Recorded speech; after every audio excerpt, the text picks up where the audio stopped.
आपल्या भारतीय संविधानाने समानतेचं वचन दिलंय. मग तरीही स्त्री-पुरुष समानतेच्या बाबतीत ही दरी का दिसते?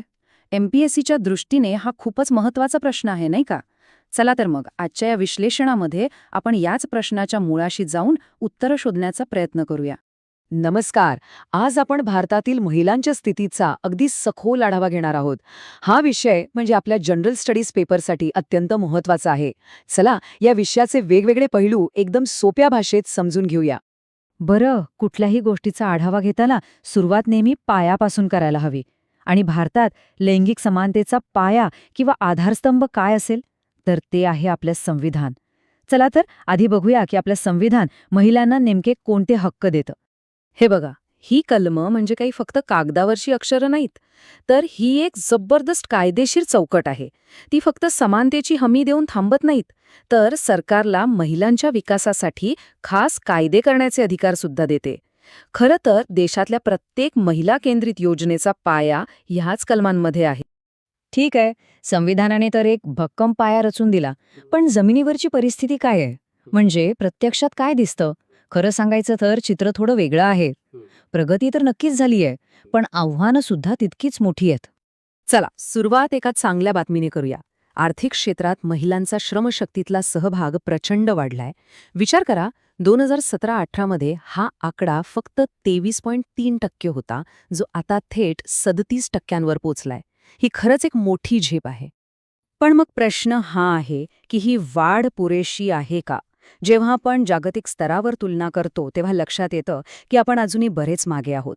जागतिक सरासरी आहे 47% आणि चीन तर आपल्या खूप पुढे 59% आहे. म्हणजे अजून खूप मोठा पल्ला गाठायचा बाकी आहे, हे अगदी स्पष्ट आहे. आणि ज्या महिला कामावर आहेत त्यांच्या बाबतीत काय? तिथे तरी समानता आहे का? तर नाही. आकडेवारी खरंच धक्कादायक आहे. एकाच कामासाठी महिलांना पुरुषांच्या तुलनेत सरासरी 27% कमी पगार मिळतो.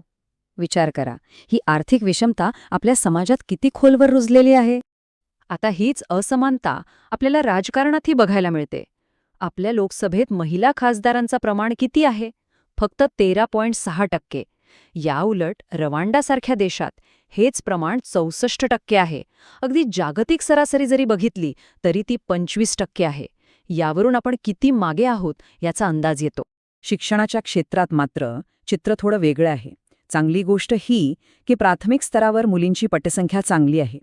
पण खरी समस्या सुरू होते माध्यमिक स्तरावर. इथे तब्बल 12.3% मुली शाळा सोडून देतात. हा आकडा आपल्या शिक्षण व्यवस्थेमधल्या गंभीर उणीवांकडे बोट दाखवतो.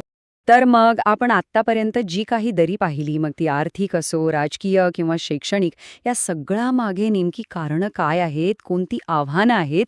चला, आता तेच समजून घेऊया. ही आव्हानं किंवा अडथळे एकाच प्रकारचे नाहीत.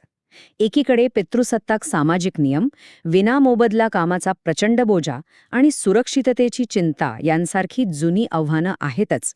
पण त्याचबरोबर डिजिटल डिवाइड आणि राजकारणातली सरपंचपती संस्कृती, म्हणजे जिथे महिला फक्त नावाला सरपंच असतात आणि कारभारपतीच पाहतो, यांसारख्या नव्या समस्याही उभ्या आहेत. बरं, ही आव्हानं इतकी गुंतागुंतीची आहेत, मग यावर उपाय काय? सरकार यावर एक बहुआयामी म्हणजे मल्टी प्रॉंग्ड स्ट्रॅटेजी वापरत आहे. चला बघूया, ही रणनीती नेमकी आहे तरी काय? ही सरकारी रणनीती एका स्पष्ट मार्गावरून पुढे जाते. याची सुरुवात होते स्किलिंग म्हणजे कौशल्य विकासापासून. एकदा कौशल्य आलं की रोजगारक्षमता वाढते. रोजगार मिळाला की उत्पन्न येतं आणि उत्पन्नातूनच खरं आर्थिक सक्षमीकरण साध्य होतं. ही अशी एक संपूर्ण साखळी आहे.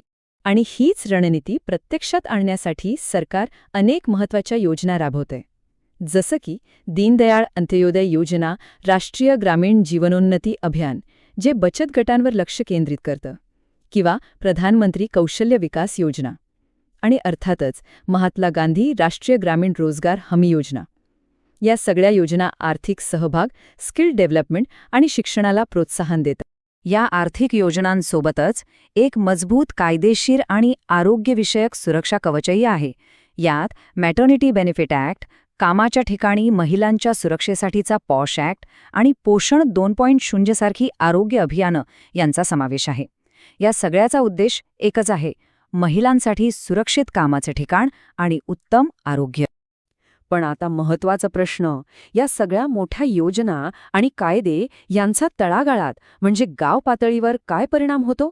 चला आता हे पाहूया की पंचायती राज संस्थांच्या माध्यमातनं हे सगळं प्रत्यक्षात कसं उतरतं. आणि MPSCच्या अभ्यासासाठी हा मुद्दा तर खूपच महत्वाचा आहे. महाराष्ट्र हे स्थानिक स्वराज्य संस्थांमध्ये महिलांसाठी 50% आरक्षण देणारं देशातलं एक आघाडीचं राज्य आहे. आणि यामुळे होतं काय, तर गाव पातळीवर महिला नेतृत्वाची एक शक्तिशाली फळी तयार होतीये. आणि या आरक्षणाचा परिणाम तर लगेच दिसून येतो. अनेक अभ्यासांमधून हे सिद्ध झालंय की निवडून आलेल्या महिला प्रतिनिधी पिण्याचं पाणी, स्वच्छता, आरोग्य आणि शिक्षण यांसारख्या मूलभूत गरजांना प्राधान्य देतात. आणि यामुळे साहजिकच संपूर्ण समाजाच्या कल्याणाला चालना मिळते. महाराष्ट्रामध्ये तर यासाठी काही विशेष प्रयत्नही केले जातात. उदाहरणार्थ माविम म्हणजेच महिला आर्थिक विकास महामंडळ हे महिला बचत गटांना आर्थिकदृष्ट्या सक्षम बनवतं. तर दुसरीकडे यशदासारख्या संस्था निवडून आलेल्या महिला प्रतिनिधींना खास ट्रेनिंग देतात, जेणेकरून त्यांचं राजकीय अस्तित्व एका प्रभावी प्रशासनात बदलू शकेल. तर मग या सगळ्या चर्चेतून आपण काय शिकलो? सरकारची धोरणं, कायदे, योजना हे सगळं एका बाजूला आहे आणि ते महत्वाचं आहेच. पण खरी समानता तेव्हाच येईल जेव्हा समाजाची मानसिकता बदलेल. MPSCचे भावी अधिकारी म्हणून केवळ धोरणांची अंमलबजावणी करणं एवढंच काम नाही, तर या सामाजिक बदलाचे वाहक बनणं ही सुद्धा एक खूप मोठी जबाबदारी असणार आहे. यावर नक्की विचार व्हायला. राज्यसेवा 2025 मेन्स देत आहात का? हे लक्षात असू द्या, महत्त्वाचं ठरेल. आणखी अशाच प्रकारचे व्हिडिओज बघायला लाईक आणि सबस्क्राईब करायला विसरू नका.